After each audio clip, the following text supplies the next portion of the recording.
Welcome to GK land. दोस्तों, हमारा आज का टॉपिक है सामान्य हिंदी और व्याकरण में से संधि। तो आज हम पढ़ेंगे संधि के बारे में। दो वर्णों के मेल से उत्पन्न होने वाले परिवर्तन को संधि कहते हैं। संधि में दो शब्द या दो पद एक दूसरे से जुड़कर एक नए शब्द का निर्माण करते हैं। पहले शब्द का अंतिम वर्ण दूसरे शब्द के प्रथम वर्ण से मिलकर इस विकार को उत्पन्न करता है। यह विकारजन्य संपर्क ही संधि कहलाता है। संधि को समझकर वर्णों को पृथक करना जिससे वे मूल रूप में आ जाएं, संधि विच्छेद कहलाता है। वर्णों के आधार पर संधि तीन टाइप की होती है: स्वसंधि, व्यंजन संधि, विसर्ग संधि। स्वसंधि 5 टाइप की होती है। स्वसंधि के 5 भेद कहलाते हैं ये: दीर्घ स्वसंधि, गुण स्वसंधि, वृद्धि स्वसंधि, यण स्वसंधि और अयादि स्वसंधि। आज हम इन्हीं 5 के बारे में पढ़ेंगे।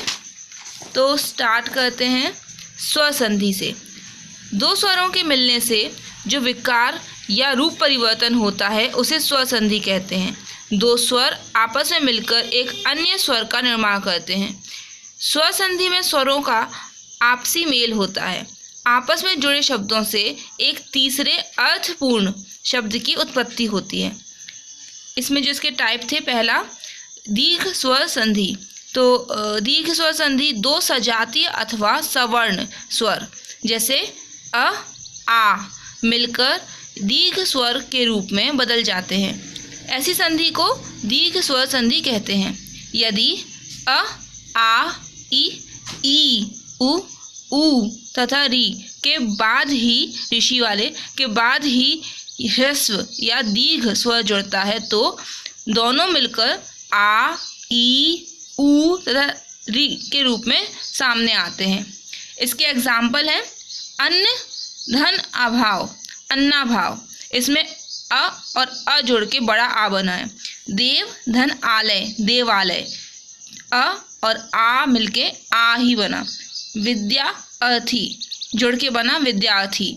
आ, धन, अ मिलके बड़ा आ।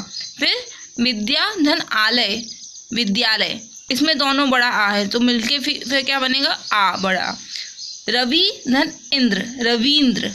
ठीक है, ई जोड़ के ई। हरि, धन, ईश, हरीश, ई जोड़ के ई। ऐसी कुछ एग्जाम्पल हैं।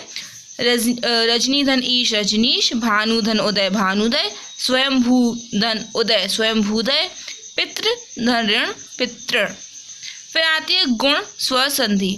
अ या आ सजातीय स्वर के बाद यदि अन्य सजातीय स्वर ई, उ, री जुड़ता है तो ए, ओ और अर हो जाता है। गुण स्वर संधि के कुछ एग्जाम्पल देखते हैं, जैसे कि सुर, धन, इंद्र। ये ए की मात्रा बना देगा, अ, धन, ई करके ए, तो हो जाएगा सुरेंद्र। फिर आता है देव, ईश, तो ये हो जाएगा देवेश। ठीक है। फिर आता है रमा, धन, इंद्र, तो ये हो जाएगा रमेंद्र। फिर सूर्य, धन, उदय, सूर्योदय। समुद्र, धन, उर्मी, समुद्रोर्मी। महाधन, उदय, महोदय। ठीक है। फिर गंगा, धन, उर्मी, गंगोर्मी। देव, धन, ऋषि, देवर्षि और महाधन ऋषि, महर्षि। वृद्धि स्वर संधि। अ या आ के बाद ए या ए हो जाए तो दोनों मिलकर ए और ओ ए बनते हैं। ठीक है। और ओ या औ रहे तो दोनों मिलकर औ हो जाते हैं। ठीक है। स्वर वर्ण के इस विकार को वृद्धि स्वर संधि कहते हैं। इसके एग्जाम्पल से आपको समझ में आएगा ज़्यादा। एक, धन, एक, एकैक। ठीक है। अ, धन, ए से ए बना। मत, धन, एक, मतैक। फिर से ए बना। सदा, धन, एव, सदैव। ठीक है। शिवा, धन, ऐश्वर्य, शिवैश्वर्य। फिर परम, धन, ओजस्वी, परमोजस्वी। फिर परम, धन, औषध, परमौषध। ठीक है। यहाँ पे औ बन रहा है, अ, धन, ओ से और आ, धन, औ से। यण स्वर संधि। ई, उ, ऊ तथा री के बाद यदि कोई भिन्न तथा विजातीय स्वर आता है तो ई का य, ऊ का व तथा री की जगह पे र हो जाता है। स्वर वर्ण के बाद इस विकार को यण स्वर संधि कहते हैं। इसके एग्जाम्पल: यदि यदि धन अपि यद्यपि, इति धन आदि इत्यादि, अति धन उत्तम अत्युत्तम, निधन ऊन न्यून, नदी धन अर्पण नद्यर्पण। और भी एग्जाम्पल है जैसे कि